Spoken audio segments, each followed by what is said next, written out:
बहुत समय पहले की बात है। भारत के एक छोटे से गांव में रामू नाम का एक किसान रहता था। वह अत्यंत ईमानदार, परिश्रमी और सरल स्वभाव का व्यक्ति था। रामू के पास थोड़ी सी जमीन थी, जिस पर वह दिन रात मेहनत कर खेती करता।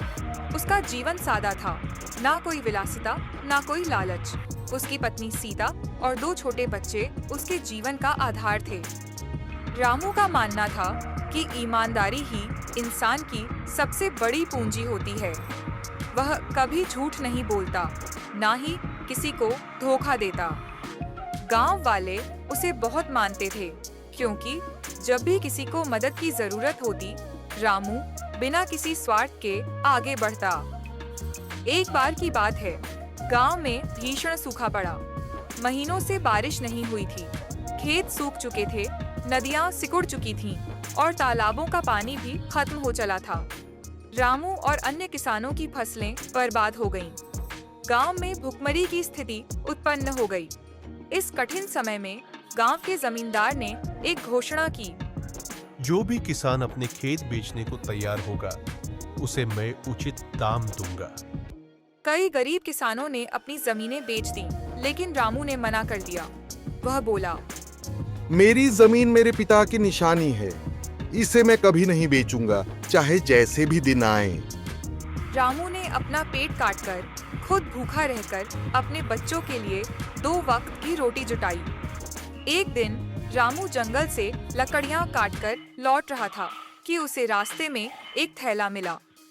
थैले में सोने के सिक्के थे, बहुत सारे सिक्के। वह चकित रह गया। कुछ देर के लिए उसके मन में लालच आया। इस धन से मैं अपने खेत की सिंचाई कर सकता हूँ, अपने बच्चों को अच्छे स्कूल में पढ़ा सकता हूँ और अपनी झोपड़ी को एक पक्के मकान में बदल सकता हूँ। लेकिन तुरंत ही उसका अंतर्मन बोला, रामू, ये धन तेरा नहीं है।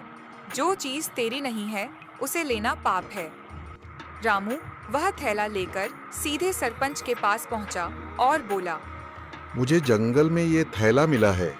इसमें किसी का धन है। कृपया असली मालिक को लौट आइए। गांव में यह खबर आग की तरह फैल गई। कुछ ही देर में एक अमीर व्यापारी वहां पहुंचा, जो पास के शहर से आया था। उसने कहा कि वह जंगल के रास्ते अपने घर लौट रहा था और उसका थैला कहीं गिर गया था। जब थैला खोला गया और व्यापारी ने हर सिक्के को पहचान लिया, तो साबित हो गया कि धन उसी का है। व्यापारी रामू से बहुत प्रभावित हुआ। उसने कहा, रामू, तुम जैसे लोग आज के युग में बहुत दुर्लभ है। मैं तुम्हारी ईमानदारी से बहुत प्रभावित हूँ। कृपया इन सिक्कों में से आधे तुम रख लो। रामू ने मुस्कुराकर कहा, धन्यवाद सेठ जी, पर ये सिक्के आपके हैं। मैं सिर्फ अपना कर्तव्य निभा रहा था। यह सुनकर सभी लोग रामू की तारीफ करने लगे। व्यापारी ने जिद की और रामू को अपने खेत के लिए एक ट्यूबवेल लगाने की रकम दान कर दी। इसके साथ ही व्यापारी ने गांव में एक कुआं भी खुदवाया, ताकि अगली बार सूखे की मार कम हो। रामू की मेहनत और ईमानदारी रंग लाई। अगले साल अच्छी बारिश हुई। रामू की फसल लहलहा उठी। उसने गांव के गरीब किसानों को भी बीज और खाद बांटे, ताकि वे भी फिर से खेती कर सकें। कुछ वर्षों में रामू गांव का सबसे आदर्श किसान बन गया।